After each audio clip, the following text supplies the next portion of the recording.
Hello বন্ধুরা, আজ আমি দেখাবো চিংড়ি মাছ বাটা। এই রেসিপিটা করতে কি করতে হবে সেটা আমি দেখাচ্ছি। প্রথমে আমি কিছু চিংড়ি মাছ নিলাম, নিয়ে সেগুলোকে কুটে বেছে ধুয়ে নিলাম। তারপর গ্যাসে একটা কড়া বসিয়ে শুকনো খোলায় আমি 3 চামচ কালো জিরে নিয়ে ভেজে নিলাম।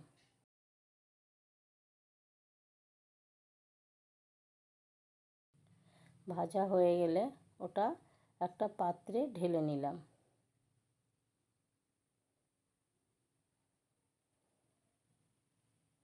তারপর কিছু রসুন ও কাঁচা লঙ্কা শুকনো খোলায় ভেজে নিলাম। ভাজা হয়ে গেলে ওগুলো ঢেলে রাখলাম একটা পাত্রে। তারপর কড়াইতে তেল দিলাম এবং তেল গরম হয়ে গেলে চিংড়ি মাছগুলো ঢেলে দিলাম। তারপর নুন দিলাম, হলুদ দিলাম, দিয়ে ভালো করে ভেজে নিলাম। ভাজা হয়ে গেলে এই মাছগুলো একটা পাত্রে ঢেলে রাখলাম।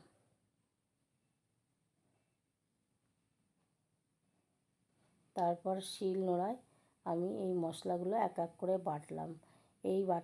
এই মশলাগুলো আপনারা মিক্সচার মেশিনেও করতে পারেন। প্রথমে আমি কালো জিরেগুলো বেটে নিলাম শুকনো করে।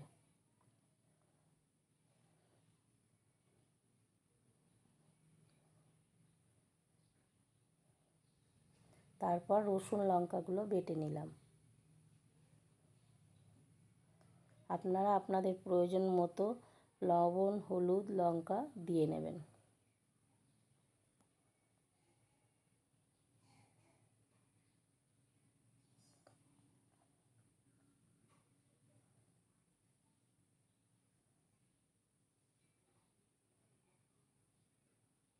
তারপর চিংড়ি মাছগুলো বেটে নিলাম। এই চিংড়ি মাছগুলো দুবার করে বাটতে হবে, আর খুব বেশি জল দিলে হবে না, খুব সামান্য জল দিয়ে বাটতে হবে।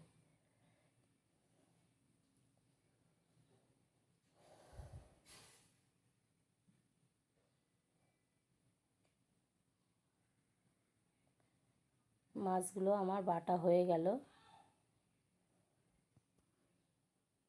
এবার এই মাছগুলো একটা পাত্রে নিয়ে এক এক করে মশলা দিয়ে তেল দিয়ে ভালো করে মাখলাম।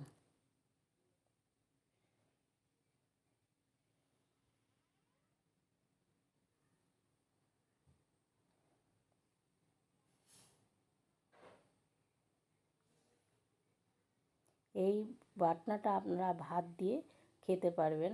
এই রেসিপিটা আপনাদের কেমন লাগলো আমাকে একটা লাইক, শেয়ার, কমেন্ট করে জানাবেন। ধন্যবাদ।